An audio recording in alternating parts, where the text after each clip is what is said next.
नमस्कार दोस्तों। आज हम चलेंगे उस ज्ञान यात्रा पर जहां अर्जुन की उलझन थी और श्री कृष्ण का समाधान। जहां मोह टूटता है वहीं से गीता शुरू होती है। जब जीवन के हर मोड़ पर भ्रम खड़ा हो तो गीता हमें मार्ग दिखाती है। गीता कोई ग्रंथ नहीं, यह आत्मा का संवाद है ईश्वर के साथ। यह केवल युद्ध की कथा नहीं है, यह स्वयं से युद्ध की सीख है। जहां मोह टूटता है वहीं से गीता शुरू होती है। अर्जुन का युद्ध सिर्फ कुरुक्षेत्र में नहीं था, बल्कि उसके अंदर भी चल रहा था, जैसे आज हमारे भीतर भी चलता है। हर बार जब मन विचलित हो तो गीता कहती है, कर्म कर, फल की चिंता मत कर।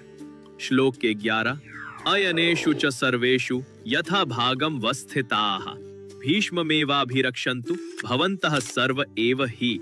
हिंदी में, आप सभी योद्धा अपने अपने मोर्चों और स्थानों पर जैसे तैनात हैं, वैसे ही अब सभी लोग पितामह भीष्म की पूरी तरह से रक्षा करें। सरल भाषा में, अब दुर्योधन सीधा अपनी सेना को आदेश देता है। वो जानता है कि भीष्म पितामह उसकी सेना के सबसे बड़े आधार हैं। अगर भीष्म कुछ हो गए तो उसकी पूरी सेना का मनोबल टूट जाएगा। इसलिए वो कहता है, तुम सब जहां जहां हो, जैसे भी हो, सबसे पहले भीष्म की रक्षा करो। ये डर और चिंता से भरा आदेश है, क्योंकि उसे मालूम है कि पांडवों के वीर योद्धा भीष्म को निशाना बना सकते हैं। लेकिन एक गहराई और भी है। दुर्योधन के इस आदेश से यह भी साफ होता है कि उसकी सेना के कई योद्धा भीष्म को मन से अपना नहीं मानते। वो सब जानते हैं कि भीष्म का हृदय अब भी धर्म के साथ है, न कि दुर्योधन के। सीख और संदेश। ये श्लोक हमें सिखाता है कि केवल बाहरी शक्ति पर टिके नेतृत्व में विश्वास की कमी होती है। तभी तो दुर्योधन को अपने ही योद्धाओं से यह कहना पड़ा। असली नेतृत्व वह होता है जहां लोग स्वयं आगे बढ़कर रक्षा करते हैं, आदेश की प्रतीक्षा नहीं करते। श्लोक 1, तस्य संजनयन् हर्षं कुरु वृद्ध पितामह सिंहनादं विनद्योच्चैः शंखं दध्मौ प्रतापवान। हिंदी में, कौरवों के बड़े बुजुर्ग पराक्रमी पितामह भीष्म ने दुर्योधन को प्रसन्न करने के लिए शेर के गर्जन जैसी तेज आवाज में अपना शंख जोर से बजाया। विस्तार में, अब युद्ध का मैदान वास्तव में गूंजने लगता है। दुर्योधन की बातों को सुनकर पितामह भीष्म यह जानते थे कि उसके मन में भय और चिंता है। इसलिए वो अपने शंख की सिंहनाद से पूरी सेना में उत्साह और आत्मबल भरने का प्रयास करते हैं। ये शंख सिर्फ ध्वनि नहीं था, यह एक घोषणा थी। अब युद्ध शुरू होने वाला है। भीष्म ने शंख इसलिए नहीं बजाया क्योंकि उन्हें युद्ध में आनंद था, बल्कि इसलिए कि वे दुर्योधन की डगमगाती भावना को सहारा देना चाहते थे। लेकिन अंदर ही अंदर वो जानते थे कि वो धर्म के विरुद्ध खड़े हैं और यह युद्ध अनिवार्य होकर भी अनचाहा था। सीख और संदेश। ये श्लोक हमें सिखाता है कि प्रेरणा देने वाला कार्य हमेशा सत्य या सही मार्ग से जुड़ा नहीं होता। भीष्म जैसे महान योद्धा भी कभी-कभी कर्तव्य और धर्म के बीच फंस जाते हैं। श्लोकतान, ततः शंखाश्च भैर्यश्च पणवानक गोमुखाः सहसैवाभ्यहन्यन्त सशब्दस्तुमुलो अभवत्। हिंदी में, इसके बाद शंख, नगाड़े, ढोल, भेरी और गोमुख जैसे अनेक युद्ध वाद्य एक साथ बज उठे और उनकी आवाज इतनी भीषण थी कि पूरा वातावरण गूंज उठा। विस्तार में, यह श्लोक उस क्षण को दर्शाता है जब शांति का आखिरी कोना भी टूट जाता है। पितामह भीष्म के शंखनाद के बाद पूरे कौरव दल की सेना में भीषण रणभेरी बजने लगती है।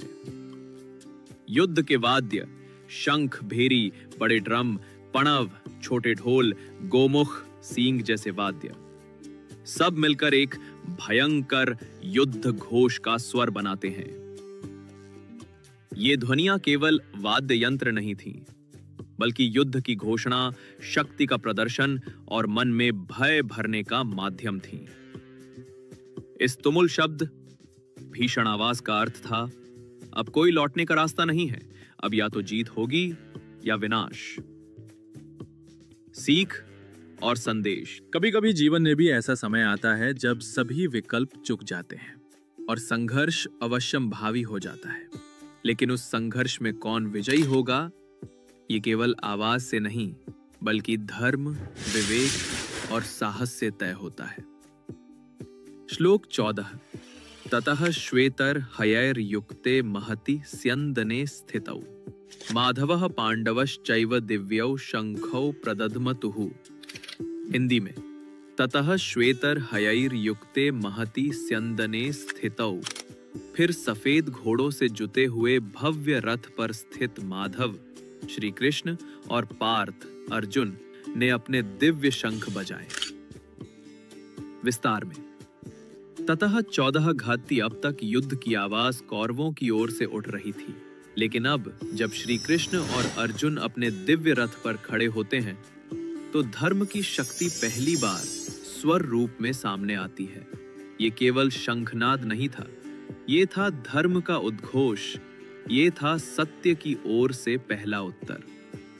जब श्री कृष्ण और अर्जुन ने अपने शंख बजाए तो वो केवल युद्ध का जवाब नहीं था, वो था एक संदेश। जब अधर्म गरजे तब धर्म भी शांत नहीं रहता। सीख और संदेश। ये श्लोक हमें याद दिलाता है कि जब भी हम अपने जीवन की रथ सवारी में उलझते हैं, हमें किसी श्री कृष्ण की जरूरत होती है जो सारथी बने, राह दिखाए और संकट में साथ न छोड़े। धर्म की आवाज शांत हो सकती है परंतु वो मौन नहीं रहती। श्लोक 15। पांचजन्यम ऋषिकेशो देवदत्तम धनंजयः पौंड्रम दध्मौ महाशंखम भीम कर्मा वृकोदरः। हिंदी में, ऋषिकेश श्री कृष्ण ने पांचजन्य नाम का शंख बजाया, धनंजय अर्जुन ने देवदत्त नामक शंख बजाया और भीम जो बल में अत्यंत प्रबल हैं, उन्होंने पौंड्र नामक विशाल शंख बजाया। सरल भाषा में, अब शंखनाद सिर्फ एक शोर नहीं है, अब हर शंख नाम से पुकारा गया जैसे हर योद्धा अपनी पहचान और संकल्प के साथ मैदान में उतरा हो। ये शंखनाद सिर्फ युद्ध का ऐलान नहीं था, ये था धर्म, साहस और निष्ठा की आवाज। सीख और संदेश। जब हमारा उद्देश्य साफ हो तब हमारी आवाज खुद ब खुद पांचजन्य बन जाती है, अर्थात धर्म का स्वर। इस श्लोक से हमें यह भी सीख मिलती है, नाम, नियत और निशाना तीनों में स्पष्टता होनी चाहिए। श्लोक 16। अनंत विजयम राजा कुंतीपुत्रो युधिष्ठिरः नकुलः सहदेवश्च सुघोष मणिपुष्पकौ। हिंदी में, मंद कुंतीपुत्रो युधिष्ठिरः नकुलः सहदेवश्च कुंतीपुत्र। राजा युधिष्ठिर ने अनंत विजय नामक शंख बजाया, नकुल ने सुघोष नामक शंख और सहदेव ने मणिपुष्पक नामक शंख बजाया। विस्तार में, अब युद्ध भूमि में केवल बल नहीं बल्कि धैर्य, धर्म और विवेक की भी आवाज गूंजती है। युधिष्ठिर अनंत विजय। युधिष्ठिर का शंख है अनंत विजय, जिसका अर्थ है अंतहीन विजय, यानी ऐसा राजा जिसकी विजय धर्म और सत्य पर आधारित हो। ये शंख उस सत्य की घोषणा है जो देर से बोलता है लेकिन सदा के लिए गूंजता है। नकुल सुघोष। सुघोष यानी मीठी, गूंजदार और सुंदर ध्वनि। नकुल सौंदर्य, मर्यादा और संतुलन के प्रतीक थे। उनका शंख एक ऐसी आवाज है जो साहस के साथ शांति को भी साथ लिए हुए है। सहदेव। मणिपुष्पक। मणिपुष्पक एक दिव्य कीमती शंख था। सहदेव विवेक, ज्ञान और ज्योतिष में निपुण थे। उनकी शंख ध्वनि का अर्थ है, मैं जानता हूँ ये युद्ध क्यों हो रहा है और मैं इसके परिणाम को स्वीकार करता हूँ। यह शंख उस सत्य की घोषणा है जो देर से बोलता है लेकिन सदा के लिए गूंजता है। सीख और संदेश। यह श्लोक बताता है कि हर योद्धा का एक विशेष गुण होता है और उसकी आवाज, शंख, उसी गुण की अभिव्यक्ति है। युद्ध सिर्फ तलवार से नहीं, सत्य, धैर्य, विवेक और संकल्प से लड़ा जाता है। श्लोक 17। काश्यश्च परमेशवासः शिखंडी च महारथः धृष्टद्युम्नो विराटश्च सात्विकिश्च पराजितः। हिंदी में, काशी का राजा जो श्रेष्ठ धनुर्धारी था, महारथी शिखंडी, धृष्टद्युम्न, विराट और अजेय सात्यकी, इन सब ने भी अपने शंख बजाए। विस्तार में, अब मंच पर आते हैं पांडवों के सहयोगी, जो केवल सैनिक नहीं बल्कि धर्म की रक्षा करने वाले राजा और योद्धा भी हैं। काश्य परमेशवासः, काशी का राजा। काशी के राजा को सर्वश्रेष्ठ धनुर्धर कहा गया। ये दिखाता है कि गीता का युद्ध सिर्फ दो पक्षों का नहीं बल्कि पूरे भारतवर्ष के धर्म और अधर्म के बीच था। शिखंडी महारथी। शिखंडी जो पूर्व जन्म में अंबा थीं और इस जन्म में भीष्म के अंत का कारण बनी। उनका शंखनाद एक पुराने अन्याय का न्याय था। धृष्टद्युम्न द्रुपद का पुत्र, जो भीष्म और द्रोण के वध के लिए उत्पन्न हुआ था। उसका शंख युद्ध का नहीं, न्याय की पूर्णता का प्रतीक है। विराट वही राजा विराट जिनके यहाँ पांडवों ने अज्ञातवास बिताया था। उनका साथ मूल्यवान मित्रता और धर्म परायणता का प्रतीक है। सात्यकी अपराजित। सात्यकी यादव कुल से हैं, श्री कृष्ण के वंशज और प्रिय मित्र। उन्हें अपराजित कहा गया है, यानी जिसे कोई हरा नहीं सका। इस श्लोक में स्पष्ट हो जाता है कि पांडवों के साथ सिर्फ रिश्तेदार नहीं बल्कि धर्म के रक्षक खड़े हैं। सीख और संदेश। इस श्लोक से हम सीखते हैं कि धर्म की राह पर चलने वाले अकेले नहीं होते। उन्हें समय आने पर दिव्य सहयोगी मिलते हैं, कभी राजा के रूप में, कभी मित्र, कभी न्याय के प्रतीक। ये भी दर्शाता है कि जब न्याय के पक्ष में लोग खड़े होते हैं तो कोई भी युद्ध असंभव नहीं रह जाता।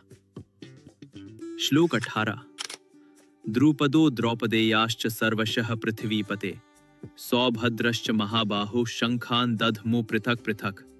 हिंदी में, हे पृथ्वी के राजाओं के शिरोमणि धृतराष्ट्र, द्रुपद, द्रौपदी के सभी पुत्र और महाबाहु बलशाली अभिमन्यु, सभी ने अपने अपने शंख अलग अलग बजाए।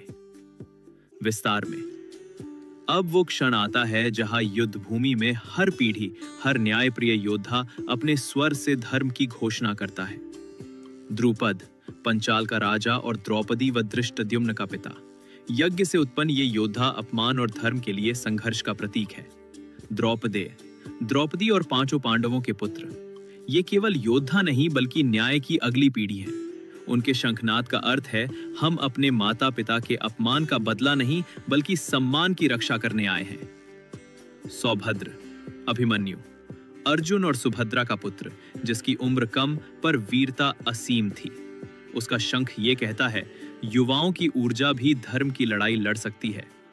ये श्लोक धर्म युद्ध की पूर्णता का प्रतीक है, जहां राजा, पिता, पुत्र, मित्र और शिष्य सभी एक उद्देश्य से खड़े हैं। सीख और संदेश। ये श्लोक हमें याद दिलाता है कि सच्चाई की लड़ाई में हर पीढ़ी की भूमिका होती है। धर्म के पक्ष में खड़े होने वाले केवल बुजुर्ग नहीं बल्कि युवा और भविष्य भी खड़े होते हैं। श्लोको 19। सघोषो धार्तराष्ट्राणाम हृदयानि व्यदारयत नभश्च पृथिवीं चैव तुमुलो व्यनुनाद्यम। हिंदी में, चारतीय धूर्म्यान मेद्याम केवे व्याज्ञाने तुमुलो व्यानुनाद्यन। उन शंखों की आवाज इतनी भीषण और शक्तिशाली थी कि उसने धृतराष्ट्र के पुत्रों के हृदयों को कंपा दिया और वो गूंज आकाश और पृथ्वी दोनों में फैल गई। अब हमें मालूम होता है उनका असर क्या था। ये कोई सामान्य शंख नहीं थे। ये धर्म, साहस और निष्ठा की ध्वनि थी, जो इतने प्रभावशाली थे कि कौरवों के दिल डर से कांप उठे। भले उनके पास बड़ी सेना हो, लेकिन सच्चे उद्देश्य का बल उनकी तरफ नहीं था। ये गूंज सिर्फ कानों में नहीं पड़ी, आकाश और धरती दोनों में गूंज उठी, जैसे प्रकृति भी घोषणा कर रही थी कि यह धर्म युद्ध अब प्रारंभ होने वाला है। जब धर्म की आवाज उठती है तो वो केवल इंसानों में नहीं, संपूर्ण सृष्टि में हलचल मचा देती है। सीख और संदेश। ये श्लोक हमें सिखाता है कि जब संकल्प सच्चा हो और साथ धर्म का हो तो उसकी आवाज सीमाओं से पार जाती है। एक व्यक्ति की सच्चाई की आवाज पूरे ब्रह्मांड में परिवर्तन ला सकती है। श्लोक 20। अथ व्यवस्थितान दृष्ट्वा धार्तराष्ट्रान कपिध्वजः प्रवृत्ते शस्त्र संपाते धनुरुद्यम्य पांडवा ऋषिकेशम तदा वाक्यम मिदमाह महीपते। हे राजन, जब पांडुपुत्र अर्जुन ने धृतराष्ट्र के पुत्रों को युद्ध के लिए तैयार खड़ा देखा और जब युद्ध आरंभ होने ही वाला था तो उन्होंने अपना धनुष उठाया और ऋषिकेश से यह कहा। अब तक हम पांडवों की तैयारियां, शंखनाद और उत्साह देख रहे थे, लेकिन जैसे ही अर्जुन युद्ध भूमि के सामने खड़े दुश्मनों को देखता है, एक भीतर का तूफान उठता है। कपिध्वज अर्जुन के रथ पर हनुमान जी का ध्वज था। यह संकेत है कि अर्जुन के साथ शक्ति, भक्ति और आस्था है, लेकिन फिर भी उसका मन हिलने वाला है। जैसे ही युद्ध शुरू होने को है, अर्जुन अपना गांडीव धनुष उठाता है, लेकिन युद्ध से पहले कृष्ण से बात करता है। वो योद्धा जो हजारों लड़ाइयां जीत चुका था, अब अपने ही लोगों से युद्ध करने से पहले सोचने लगा है। यह श्लोक मानवता की शुरुआत है। यह दिखाता है कि अर्जुन कोई साधारण योद्धा नहीं, वो एक संवेदनशील, विचारशील आत्मा है। किसी भी युद्ध बाहरी या भीतरी से पहले सबसे बड़ा संघर्ष मन का होता है। यह श्लोक बताता है कि सच्चा योद्धा वही है जो पहले खुद से सवाल करता है, क्या यह युद्ध सिर्फ हथियारों से है या भावनाओं से भी। तो मित्रों, आज हमने अध्याय 1 के श्लोक 11 से 20 तक का सार देखा, जहां युद्ध तो बाहरी था, लेकिन संघर्ष भीतर का युद्ध की रणभेरी बच चुकी है। कौरवों के पास संख्या थी, शक्ति थी, लेकिन पांडवों के पास था धर्म, विश्वास और श्री कृष्ण का साथ। अर्जुन, जो वर्षों से युद्धों में अजेय योद्धा रहा, अब जब अपनों को सामने देखता है तो उसका मन विचलित हो उठता है। यह कोई साधारण दृश्य नहीं था, यह वो क्षण था जहां धर्म और मोह, कर्तव्य और करुणा एक दूसरे से टकरा रहे थे। और यहीं से शुरू होती है गीता की सबसे सुंदर बात, आत्मा की यात्रा, संकल्प की गहराई और श्री कृष्ण की अमर वाणी। अगले भाग में हम जानेंगे अर्जुन की दुविधा के बारे में और वो पहला अद्भुत संवाद जो श्री कृष्ण ने उससे किया। जुड़े रहिए, अब शुरू होती है गीता की असली वाणी। जय श्री कृष्ण, राधे राधे। अगर आपको ये वीडियो पसंद आया हो तो लाइक करें, अपने विचार कमेंट में जरूर बताएं और अगले अध्याय के लिए चैनल को सब्सक्राइब करें।